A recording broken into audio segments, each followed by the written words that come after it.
Okay, dear student, now we are going to start new topic. The name of topic is subsidiary book.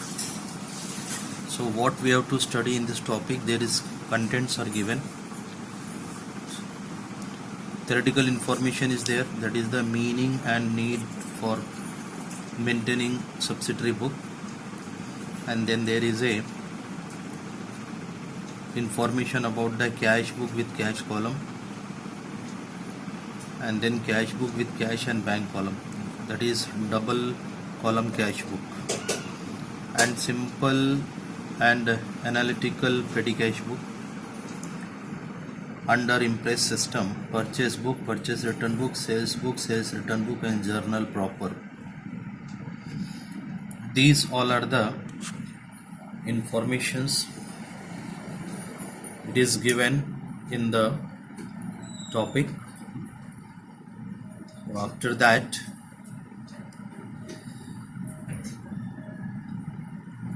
there is an introduction, information given in the introduction, that is actually when there is a small business, because of small business the businessman can record all the transaction in single journal book.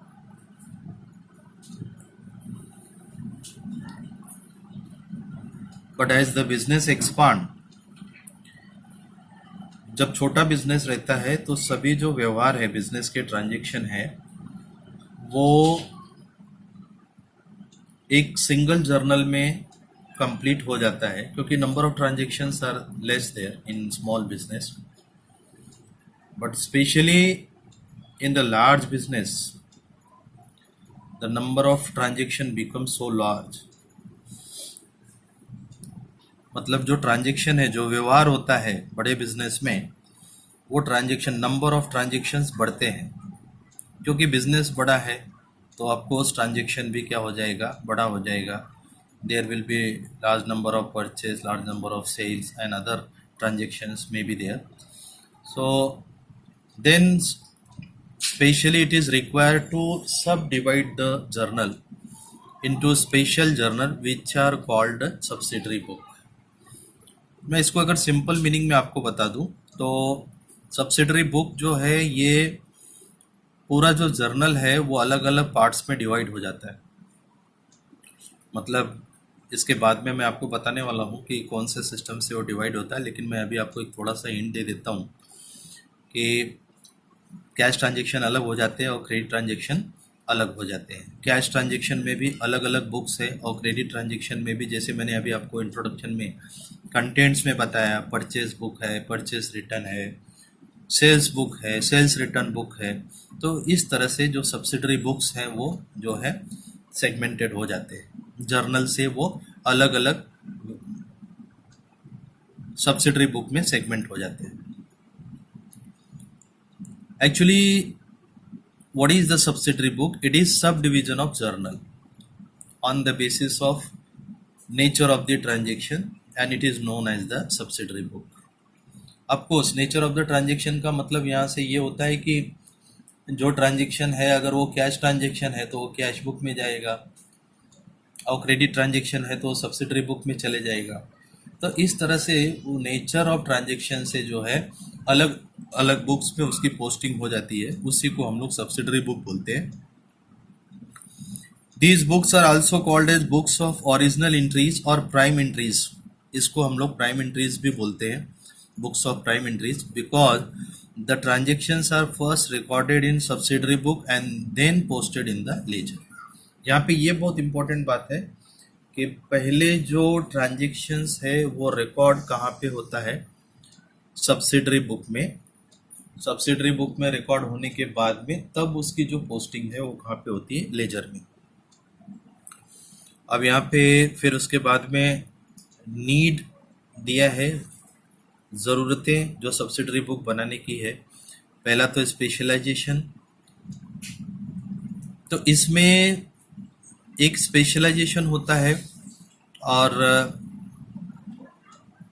इससे कोई एक particular अगर staff उसमें appoint हुआ है उस काम के लिए तो उसकी एफिशिएंसी इंक्रीज होती है. दूसरा ये टाइम सेविंग और इकोनॉमिकल है। क्यों? Why? Because different accounting procedure can be taken up at the same time and this will save time and prove to be economical. ये इकोनॉमिकल ये होता है क्योंकि ये चीपेस्ट रहता है। डिवीजन ऑफ वर्क, तो इसमें जो सब्सिडरी बुक का राइटिंग वर्क है वो अलग अलग पार्ट्स में, अलग अलग हैंड्स में चले जाता है और वो क्लर्क डिफरेंट क्लर्क्स को डिवाइड हो जाता है और therefore it is easy to keep the book update. मतलब जो एफिशिएंसी के हिसाब से जो वहाँ पे मैन पावर है ऑर्गेनाइजेशन में, जो स्टाफ है, उनके बीच में वो वर्क्स डिवाइड हो जाता है और वो वर्क्स उनको असाइंड हो जाता है और फिर वो उसको इजीली डिस्चार्ज करते हैं। तो इस तरह से इससे डिवीजन ऑफ वर्क भी पॉसिबल है। और फिर quick information and future references जो भी हो, जैसे मैंने आपको बताया यहाँ पे कैश बुक है, सब्सिडरी बुक्स है, तो जो भी इंफॉर्मेशन ऑर्गेनाइजेशन को कलेक्ट करने का है, so quick reference is possible because the separate entries are recorded in the cash book and all credit transactions are recorded to the different subsidiary book like purchase book, purchase return book, sales return book, like that. So quick information and future references is possible because of subsidiary book. उसके बाद में internal check है, verifications भी हो जाता है, उसका मोर efficiently होता है। फिर यहाँ पे टाइप्स ऑफ सब्सिडरी बुक्स दिया है on the basis of transaction. इस चार्ट को आप अच्छे से समझेंगे। यहाँ पे चार्ट आपको मॉनिटर पे दिखाई दे रहा है, स्क्रीन पे जो चार्ट है, जो ट्रांजैक्शन के हिसाब से जो सब्सिडरी बुक है वो कैसे डिवाइड होता है वहाँ पे देखना है आपको। पहला जो है देखिए, यहाँ पे कैश और बैंक ट्रांजैक्शन है। दूसरा क्रेडिट ट्रांजैक्शन है, मतलब ये रोक व्यवहार है, मतलब रोकड़े का व्यवहार है। और क्रेडिट ट्रांजैक्शन का मतलब उधारी वाला व्यवहार। तो यहाँ पे आप इससे समझ सकते हैं कि अगर रोकड़ा व्यवहार है तो कौन कौन से अकाउंट बनते हैं और फिर उसकी एंट्री, उसकी पोस्टिंग हमें कहाँ करनी पड़ती है। अगर वो उधारी का व्यवहार है तो उसके लिए कौन अलग अलग सब्सिडरी बुक, ये 4 सब्सिडरी बुक अलग अलग है। और बिल ट्रांजैक्शंस के हैं और अदर्स। तो इस तरह से जो आपका ट्रांजैक्शन है ये 4 टाइप्स में यहाँ पे डिवाइड किया गया है। अगर वो रोकड़ा व्यवहार है तो कैश ट्रांजैक्शन, उधारी का व्यवहार है तो वो क्रेडिट ट्रांजैक्शन हो गया, और अगर इंस्ट्रूमेंटल है वो तो वो बिल ट्रांजैक्शन हो गया, और दूसरे किसी भी प्रकार का जो भी ट्रांजैक्शन है वो जर्नल प्रॉपर में डायरेक्ट उसकी एंट्री हो जाती है। अब यहाँ पे सबसे पहले हम लोग कैश एंड बैंक ट्रांजैक्शन देखेंगे। कैश एंड बैंक ट्रांजैक्शन में यहाँ पे ये 4 पार्ट्स में डिवाइड हुआ है। सिंगल कॉलम कैश बुक, जिसको हम लोग सिंपल कैश बुक भी बोलते हैं, और बैंक बुक अलग, मतलब बैंकिंग ट्रांजैक्शन रिकॉर्ड होता है उसमें। और फिर ये 2 कॉलम कैश बुक है जहाँ पे कैश एंड बैंक दोनों भी साथ में चलता है। कैश 2 कॉलम कैश बुक बोले तो जो कैश का भी एंट्री और बैंक का भी एंट्री टुगेदर रहता है। और पेडी कैश बुक जो है वो स्मॉल एक्सपेंसेस के लिए रहता है। एक्चुअली इसको हैंडल जो करता है वो पेडी कैशियर क्लार्क रहता है, और वो पेडी कैशियर के हाथ में ये पेडी कैश बुक रहता है, और ये भी कैशियर रहता है। तो ये हेड कैशियर से अलग होता है पेडी कैशियर। पेडी कैशियर का काम होता है छोटे एक्सपेंसेस रिलीज करना, और जो भी पैसा लगेगा वो हेड कैशियर से इन्वेस्टमेंट करना उसको। तो ये पेडी कैश बुक हो गया। तो इस तरह से आपका जो कैश ट्रांजैक्शन है, कैश ट्रांजैक्शन जो है ये 4 पार्ट्स में डिवाइड हुए हैं। सिंगल कॉलम कैश बुक मैंने आपको बताया, इसको सिंपल कैश बुक बोलते हैं। बैंक बुक जिसमें बैंकिंग ट्रांजैक्शन रिकॉर्ड होती है, और 2 कॉलम कैश बुक जिसमें कैश और बैंक दोनों भी ट्रांजैक्शंस एंटर्ड होते हैं, रिकॉर्ड होते हैं। और petty cash book, this cash book is for small expenses. उसके बाद में फिर आ गया आपका क्रेडिट ट्रांजैक्शन। देखो क्रेडिट ट्रांजैक्शन में यहाँ पे 4 पार्ट्स दिया है। परचेस बुक, जो भी परचेस किया गया है वो सब परचेस बुक में एंट्री होगी, और जो सेल्स हुआ है वो सेल्स बुक में जाएगा। लेकिन याद रहे ये जितना भी परचेस होगा ये सब क्रेडिट होंगे, यहाँ पे कैश परचेसेस नहीं आएगा, इसमें कैश परचेसेस नहीं आएगा। और ये क्रेडिट ट्रांजेक्शन जो है, ये क्रेडिट ट्रांजेक्शन ये सेल्स बुक में भी। तो यहाँ पे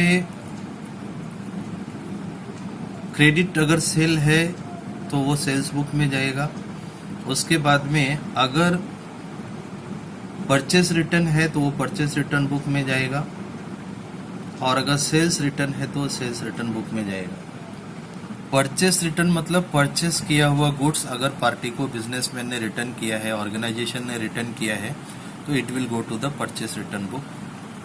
और सेल्स रिटर्न का मतलब अगर बिजनेसमैन ने किसी पार्टी को गुड्स सोल्ड किया है और वो वापस आ गया, कुछ डिफेक्ट है उसके अंदर, तो डिफेक्ट के कारण अगर पार्टी ने वापस किया या कुछ ऑर्डर से ज़्यादा डिस्पैच हो गया है तो भी पार्टी ने अगर उसको रिटर्न किया है तो वो सेल्स रिटर्न बुक में उसकी एंट्री होगी।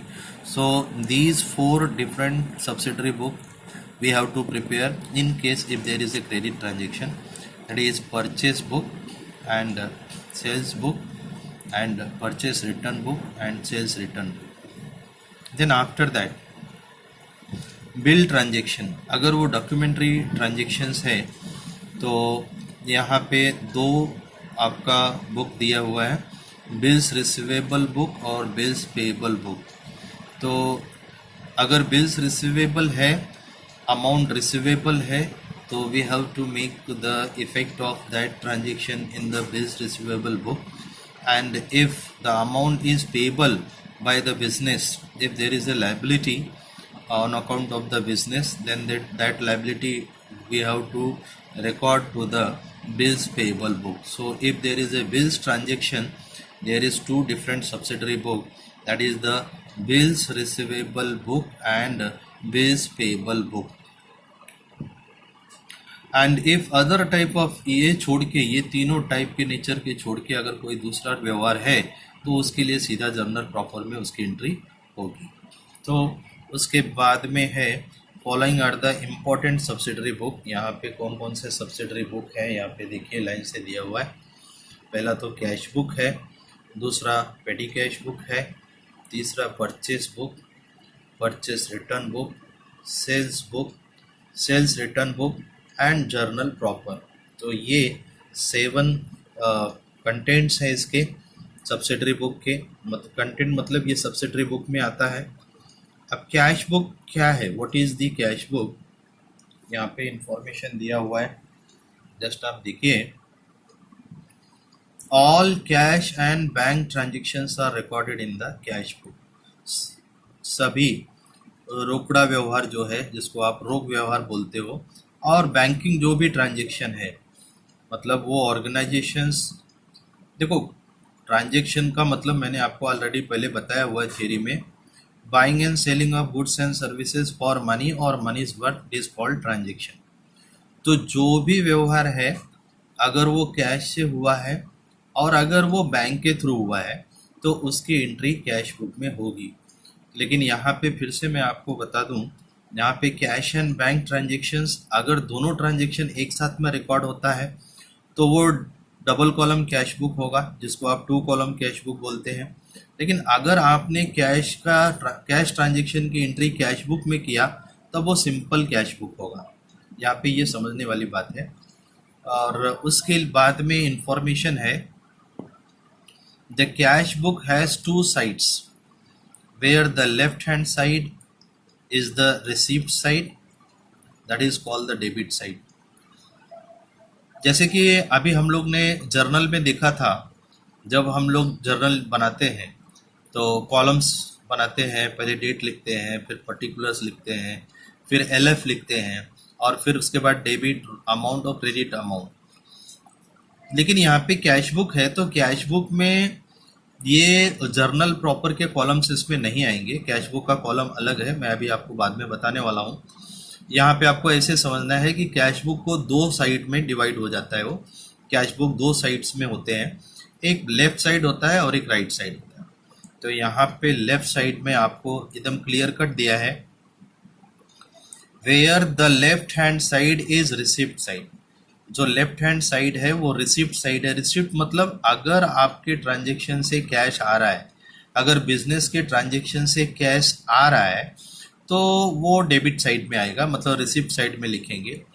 और अगर ट्रांजेक्शन पेमेंट का है, अगर बिजनेस ने कोई पेमेंट किया हुआ है, वो कैश पेमेंट है, तो वो राइट साइड में आएगा। The right hand side is a payment side. यहाँ पे क्लियर कट इन्फॉर्मेशन दिया है, the right hand side is the payment side, जिसको आप क्रेडिट साइड भी बोलते हो। तो ये दो बातें यहाँ पे एकदम क्लियर है। आपका पूरा कैश बुक दो साइड में डिवाइड होता है, एक आपका लेफ्ट साइड जिसको आप डेबिट साइड बोलते हैं, और एक राइट साइड जिसको आप क्रेडिट साइड बोलते हैं। डेबिट साइड में जो है रिसिप्ट आएगा और क्रेडिट साइड में पेमेंट आएगा। आगे इंफॉर्मेशन दिया है, when amount is received details are recorded on the receipt side. एकदम क्लियर है। अगर आप थ्योरी पढ़ेंगे, ये थ्योरी इंफॉर्मेशन अगर आप लेक्चर में ध्यान दे रहे हैं, तो कैश बुक वेरी सिंपल, बहुत सिंपल है। इसमें आउट आप ले सकते हैं मार्क्स। ये बहुत ज़्यादा जर्नल एंट्री के जैसा टेक्निकल नहीं है, जहाँ पे आपको ज़्यादा कुछ सोचना नहीं है कि इसके जर्नल एंट्री के बारे में, या उसमें ज़्यादा कुछ कैलकुलेशंस नहीं है। आपको ट्रांजेक्शन में मोस्टली अमाउंट जो है सिंपल ही दिए रहते हैं। तो अगर आपको ये टर्म पता है, अगर ट्रांजेक्शन पढ़ के अगर आपको पता लगता है कि ये कैश ट्रांजेक्शन है और इससे फॉर्म में कैश आ रहा है, अमाउंट रिसीव्ड कर रहा है फॉर्म, तो वो सिंपल है कि उसका जो रिकॉर्ड है वो कैश बुक के डेबिट साइड में करेगा, जिसको आप रिसिप्ट साइड बोलते हैं। वहीं पे इंफॉर्मेशन दिया है यहाँ पे, when amount is received details are recorded on the receipt side. अगर अमाउंट मिल रहा है, अगर अमाउंट आया है, तो उसका जो डिटेल है वो रिसिप्ट साइड में होगा। मतलब डिटेल बोले तो उसकी एंट्री जो है वो रिसिप्ट साइड में होगी, मतलब लेफ्ट साइड में होगा। And when payment are made, और अगर फर्म ने पेमेंट दिया है, मतलब पैसा अगर पेड किया है, तो उसका जो डिटेल है they are recorded on the payment side, वो पेमेंट साइड में रिकॉर्ड होगा। तो यहाँ पे ये सिर्फ ये जो दो लाइन अगर आपने ध्यान इस पे दिया है, तो आपके लिए कैश बुक बहुत इजी है। अगर ट्रांजेक्शन पढ़ के आपको इंफॉर्मेशन क्लियर हो गया कि पैसा आ रहा है, तो उसकी एंट्री सीधा आपको रिसिप्ट में करना है। रिसिप्ट में करना है मतलब वो लेफ्ट साइड में करना है। अगर ट्रांजेक्शन पढ़ करके if you come to know that this transaction is a payment transaction, then you have to make the effect of that payment transaction to the payment side. It means right side of the cash book. Cash book is journal since it is a book of original entries, and it also a ledger since it constitute a classified record of all cash transaction in the form of ledger, and helps in finding out cash and bank balance at the end of particular accounting period. देखो, जब businessman cash book बनाता है, cash book में entry जो है date wise होती है। Date wise, जैसे एक पर्टिकुलर डेट को जितना भी ट्रांजेक्शन हो गया, तो उस पर्टिकुलर डेट में वो ट्रांजेक्शन कैश बुक में रिकॉर्ड हो जाएगा। तो ये जो है कैश बुक, वो एक उसकी ओरिजिनल एंट्री का बुक है। और फाइनली जो है, जब उसको आप टैली करेंगे, टैली करने के बाद में जो उसका बैलेंसिंग होगा, वो बैलेंसिंग फिगर वो ट्रांसफर हो जाएगा उसके लेजर में। तो इस तरह से ये जो कैश का बैलेंस है और बैंक का बैलेंस है, वो आपको लेजर पोस्टिंग से पता चले। जब उसकी लेजर में पोस्टिंग हो जाएगी, तो वो देखो, जब आप जर्नल बनाते हो तो जर्नल में हर ट्रांजेक्शन का, हर जर्नल एंट्री की आपको लेजर में पोस्टिंग करनी पड़ती है। लेकिन यहाँ पे जो कैश ट्रांजेक्शन्स है, वो कैश ट्रांजेक्शन्स आप जब कैश बुक में लिख रहे हैं, कैश बुक आप टैली करेंगे, उसकी जो अकाउंटिंग जो बैलेंसिंग फिगर है वो ट्रांसफर होगा लेजर में। तो therefore it can be said that cash book serves dual purpose of journal as well as ledger. मतलब जो कैश बुक है वो आपका जर्नल भी है और उससे आपका लेजर भी प्रिपेयर होता है। तो यहाँ पे ये थ्योरेटिकल इन्फॉर्मेशन था जो कि कैश बुक के बारे में था। अब उसके बाद में ये फॉर्मेट आ गया आपके सामने। जब आप कैश बुक बनाते हो, जब आप कैश बुक बनाओगे तो जो सामने आपका फॉर्मेट दिख रहा है, ये फॉर्मेट है। इसी फॉर्मेट में कैश बुक बनता है। यहाँ पे आपको ऊपर टाइटल लिखना है, इन द बुक्स ऑफ, जैसे आप जर्नल में देखते थे, जर्नल एंट्री ड्रॉ करने के पहले जो हम लोग जर्नल कॉलम्स बनाते थे उसके ऊपर ये लिखना पड़ता है इन द बुक्स ऑफ, मतलब ये जो कैश बुक है वो किसके बुक में बन रहा है। तो यहाँ पे नेम ऑफ द ट्रेडर आएगा, नेम ऑफ द बिजनेसमैन आएगा यहाँ पे। उसके बाद में टाइटल है सिंपल कैश बुक, और फिर यहाँ पे ये आपके टोटल कितने कॉलम्स हैं ये आप देख सकते हैं, 1 2 3 4 5 6 7 8 9 10, ये टोटल 10 कॉलम्स हैं। ये कॉलम आपको पूरी तरह से बाय हार्ट होना चाहिए, पूरी तरह से आपको लर्न होना चाहिए ये पूरा फॉर्मेट और ये जो टाइटल है फॉर्मेट का। देखो यहाँ पे 2 पार्ट्स में ये डिवाइड है। यहाँ जहाँ मैं पेन रखा हूँ, यहाँ से लेफ्ट साइड वो डेबिट साइड है और राइट साइड वो क्रेडिट साइड है। तो लेफ्ट साइड में जो भी अकाउंट के नाम हैं वही अकाउंट के नेम आपका राइट साइड में भी होगा। तो मतलब अगर आपने ये 1 2 3 4 और ये 5 कॉलम के नाम अगर आपने याद कर लिया तो वही 5 नेम्स आपको राइट साइड में भी लिखना है। सिर्फ आपको फ़र्क एक है कि रिसिप्ट की जगह पे रिसिप्ट आएगा और पेमेंट की जगह पे पेमेंट आएगा, बस बाकी सब। और यहाँ पे रिसिप्ट, अगर रिसिप्ट है तो रिसिप्ट नंबर आएगा और अगर पेमेंट है तो फिर वाउचर नंबर आएगा। ऑफकोर्स ये मैं आपको बता देता हूँ, ये जो अकाउंटिंग क्लर्क होता है अगर उसके पास में जो पैसा ट्रांजैक्शन के थ्रू आता है तो वो रिसिप्ट बनाता है, उसका नाम है रिसिप्ट वाउचर। तो रिसिप्ट वाउचर का जो नंबर रहता है वो इस कॉलम में लिखा जाता है।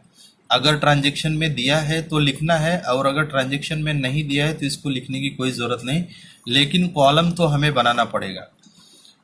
Might be you peoples have been observed while we were drawing the journal entry in the topic journal. So during that time there is a column LF. Actually LF column we prepares in the column of journal entry, but nothing we mention in the LF column. Actually LF column it is useful practically when we goes to the industry, when we prepare the cash book there, when we prepare the journal entry there. During that time we uses the LF.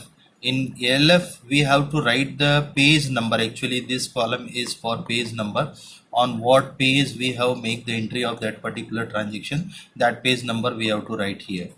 So basically this is practical thing, and we are going to use it when we practically goes in the organization, and during that time we have to mention this. So but it is common, quite necessary while we prepare the columns, and these columns we have to prepare. The first is date, second is the receipt.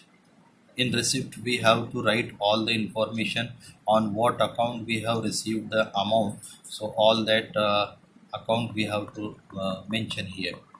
So in receipt column we have to, actually this is column of particulars, all the transactions, nature of the transactions we have to write here. And receipt number, if receipt number it is given in the transaction then we have to write, otherwise we have to leave it blank. ALF, you are knowing that we are not writing anything in ALF, but quite common we have to prepare in the column. Amount, in amount column we have to write the amount.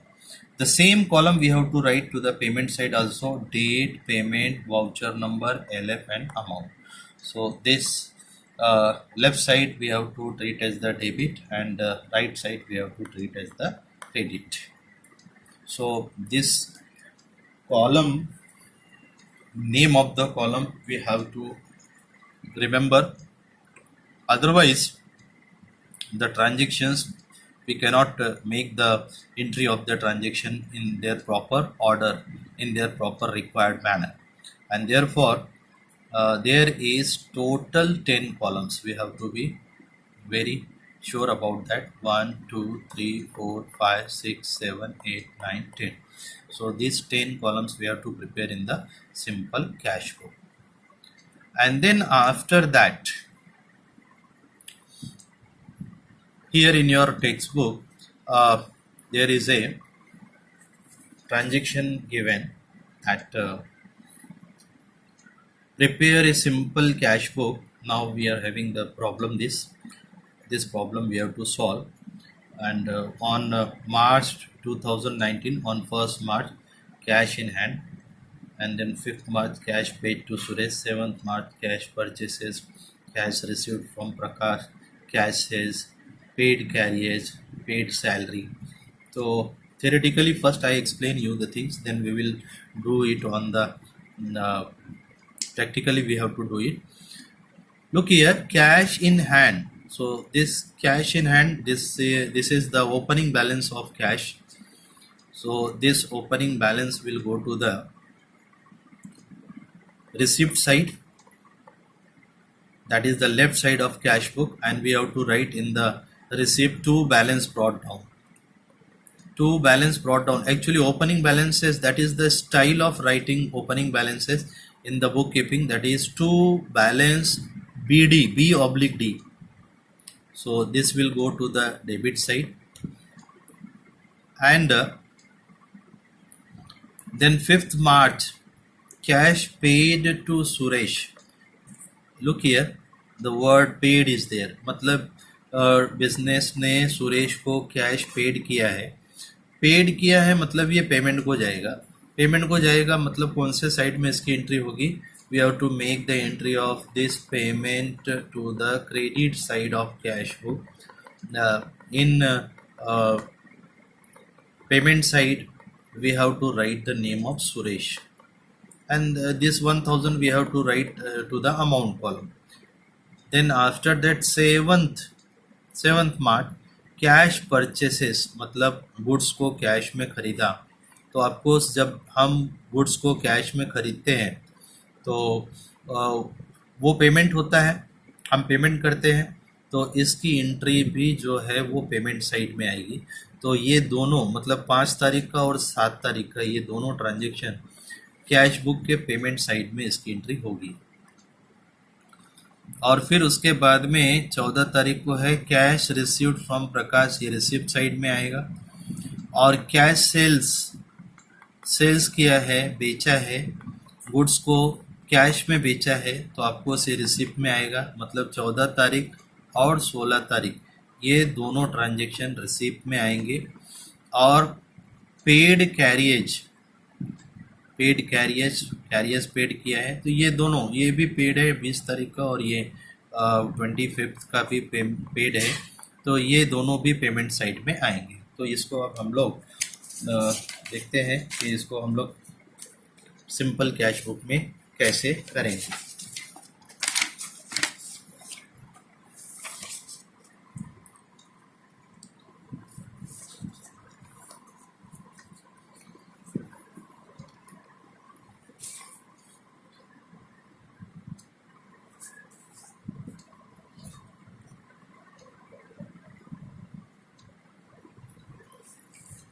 पहले हम लोग column बना लेंगे.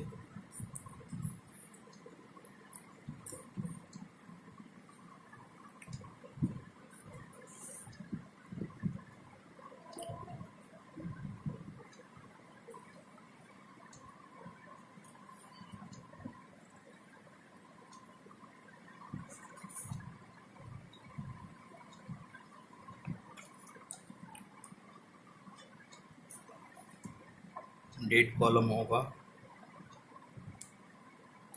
Date के बाद फिर receipt होगा. Receipt का कॉलम बड़ा बनाना है हमको, क्योंकि उसमें इंफॉर्मेशन लिखना पड़ता है. फिर रिसिप्ट नंबर, ये छोटा सा पतला कॉलम हमको बनाना है, कोई इन्फॉर्मेशन इसमें नहीं रहता है। और एलएफ भी हमको पतला कॉलम बनाना रहता है। और फिर उसके बाद में अमाउंट का कॉलम आ गया। ये हो गया आपका रिसिप्ट साइड का। अब फिर पेमेंट, जो कॉलम्स हमने यहाँ बनाया वही सेम कॉलम पेमेंट साइड में भी बनाएंगे। पेमेंट साइड में डेट का कॉलम आएगा और डेट के बाद में फिर पेमेंट का कॉलम आएगा और फिर पेमेंट के बाद में ये वाउचर नंबर का कॉलम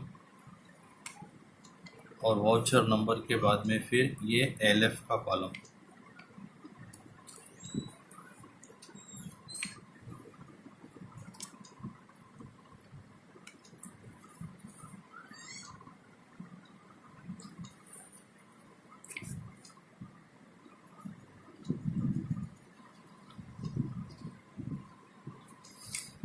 अब हमें सब पूरे कॉलम्स के नेम लिखना है। यहाँ पे ये डेट हो गया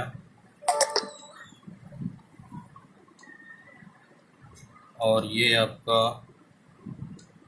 रिसिप्ट हो गया, ये आर नंबर मतलब रिसिप्ट नंबर, और ये LF and this is amount. और ये फिर से आपका डेट और ये पेमेंट्स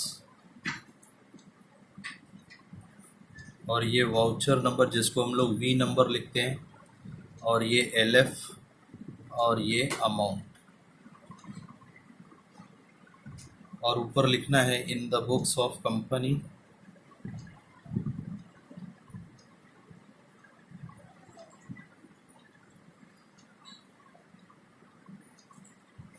और सिंपल कैश बुक।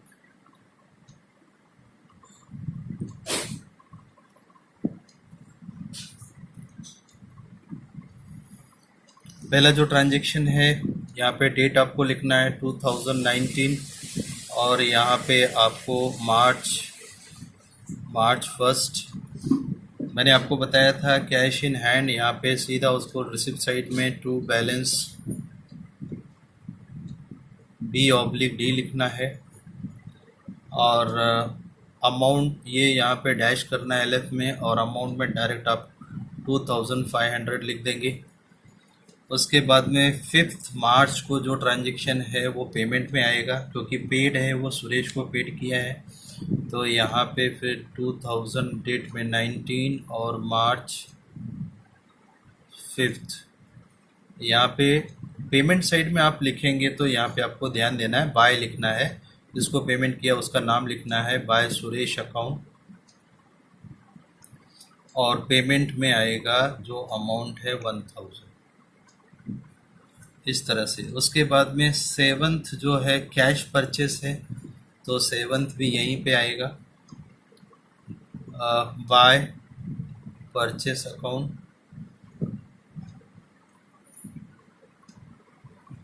और अमाउंट है यहाँ पे 500।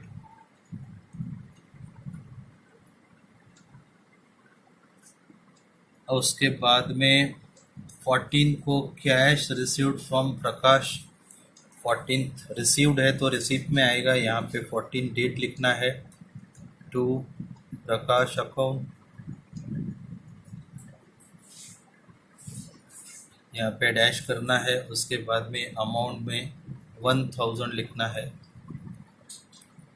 उसके बाद में फिर 16 तारीख को 16 को कैश सेल्स है, मतलब वो भी रिसीप्ट में आएगा, टू सेल्स अकाउंट। और अमाउंट जो है वो अमाउंट कॉलम में आएगा, कितने का सेल्स है 800 का, तो यहाँ पे ये 800 आएगा। तो ये 16 तारीख का हो गया। देखो सेल्स होगा तो आपको समझना है कि पैसा आएगा, कैश सेल्स दिया हुआ है ट्रांजेक्शन आपको, तो पैसा आ रहा है। अगर रिसिप्ट है, आ रहा है मतलब वो रिसिप्ट में लिखना है, और पैसा जा रहा है तो वो पेमेंट में लिखना है, ये ध्यान देना है आपको। तो याद रखो, पेमेंट अगर परचेस है तो पेमेंट में डालो, और अगर सेल्स है तो रिसिप्ट में डालो। तो इस तरह से यहाँ पे सेल्स अकाउंट लिखना है आपको 800। उसके बाद में 20 तारीख को ट्रांजेक्शन है आपका पेड कैरियज। पेड लिखा है तो डायरेक्ट आपको पेमेंट में लिखना है, लेकिन डेट में आप डेट लिखो पहले 20। यहाँ पे लिखना है बाय कैरियज अकाउंट,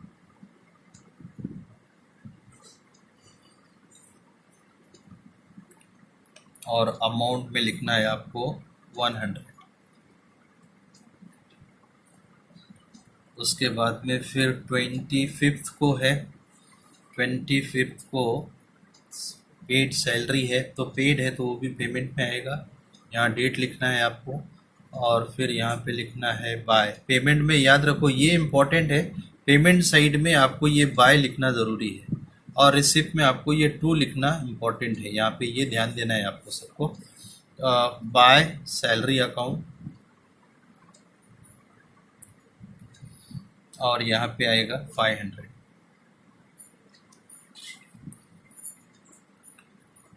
पेड किया है इसलिए पेमेंट में आया, ये ध्यान देना है।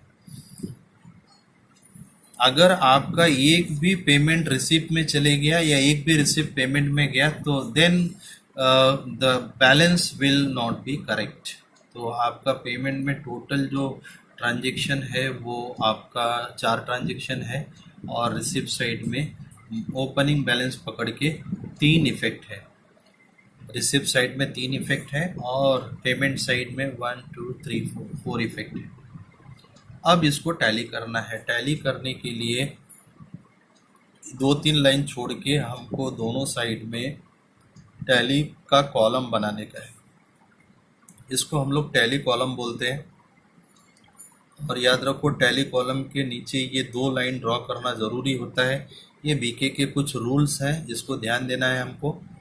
ये डबल लाइन होना ज़रूरी है, जब भी हम अकाउंट को टैली करेंगे तो उसके नीचे ये डबल लाइन ड्रॉ करना इम्पॉर्टेंट है। अब टैली करते समय हम लोगों को एक बात देखना है, हाईएस्ट टोटल कौन सा है, ये पेमेंट साइड है क्या रिसिप्ट साइड है। ये जनरल नॉलेज की बात है, सिंपल थिंग है कि कैश बुक बना रहे हैं तो हमारा नॉर्मली डेबिट साइड का टोटल ही ज़्यादा आएगा, क्योंकि अगर कैश है तो ही पेमेंट होगा, अगर बैलेंस है तो ही पेमेंट होगा, विदाउट बैलेंस पेमेंट नहीं होगा। तो ये मान के चलो कि आपका डेबिट साइड का जो टोटल है वो ज़्यादा होगा। तो हम ये टोटल डेबिट साइड का मारेंगे, तो ये हो जाएगा आपका टोटल 8 5 13 3 2 3 4 4300। ये टोटल आपका डेबिट साइड का आ गया, और यही टोटल आपको क्रेडिट साइड में भी लिखना है 4300 सेम टोटल। और फिर हमको करना क्या है, पेमेंट साइड में जो अमाउंट हमने लिखा है 1000 500 100 500, ये चारों का टोटल रफ करना है, रफली टोटल करना है। रफली टोटल करके जो टोटल आएगा उस टोटल को ये फाइनल वाले टोटल में, टैली वाले टोटल में माइनस करने का। तो जो अमाउंट आएगा वो बैलेंसिंग फिगर होगा। तो यहाँ पे ये 1000 है, और ये 5, तो ये 500 500 1000, और ये 1100 हो गया। 1100 और प्लस 1000 मतलब 2100 हो गया। तो 2100 आप 4300 में से माइनस करेंगे तो ये आएगा बैलेंसिंग फिगर 2200। तो ये जो बैलेंसिंग फिगर आया है, ये बैलेंसिंग फिगर को हम लिखते हैं यहाँ पे बाय बैलेंस। देखो, ओपनिंग बैलेंस को हम लोग लिखते हैं बीडी, ओपनिंग बैलेंस को हम लोग बीडी लिखते हैं। और ये जो आया 2200, ये हमारा क्लोजिंग बैलेंस आया, और ये क्लोजिंग बैलेंस को हम लोग यहाँ लिखेंगे C/D CD। इसका फुल फॉर्म है कैरीड डाउन, और इसका है ब्रॉड डाउन। ये फुल फॉर्म BD का ब्रॉड डाउन, और CD का जो फुल फॉर्म है वो कैरीड डाउन है। लेकिन हमको ऐसे ही शॉर्ट फॉर्म में एब्रीवेटिव सेंस में लिखना है, पूरा फुल नहीं लिखना है, कैरीड डाउन करके नहीं लिखना है, C/D लिखना है। और यहाँ पे हम अगर चाहिए तो आपको समझने के लिए लिख देते हैं बैलेंसिंग फिगर। ये आपका बैलेंसिंग फिगर है, ये जो 2200 आया है ये बैलेंसिंग फिगर है। ये मैं आपको समझाने के लिए राउंड कर रहा हूँ। आप लोग जब प्रैक्टिकली सॉल्व करेंगे तो आप लोग राउंड मत करो, ये मैं आपको समझाने के लिए राउंड किया है इसे, मतलब आपको समझने के लिए कि ये जो फिगर है ये कहीं पे प्रॉब्लम में दिया नहीं है, ये हमने फाइंड आउट किया है। और हमने कैसे फाइंड आउट किया है, हमने फाइंड आउट किया है ये डेबिट के टोटल में से ये क्रेडिट वाला टोटल माइनस किया है तो इतना आया है। फिर ये जो डेट होगा आपका यहाँ पे मार्च का जो लास्ट डेट है 31 मार्च ये आएगा, और फिर मार्च के बाद में जो मंथ स्टार्ट होता है 2019 यहाँ पे लिखना है आपको अप्रैल 1, और ये जो क्लोजिंग बैलेंस है यहाँ पे आपको ओपनिंग करके डालना है टू बैलेंस बी/डी, और ये 2200 यहाँ पे आपको लिखना है। So today we completed the one simple problem. So in next lecture we will study some new transaction.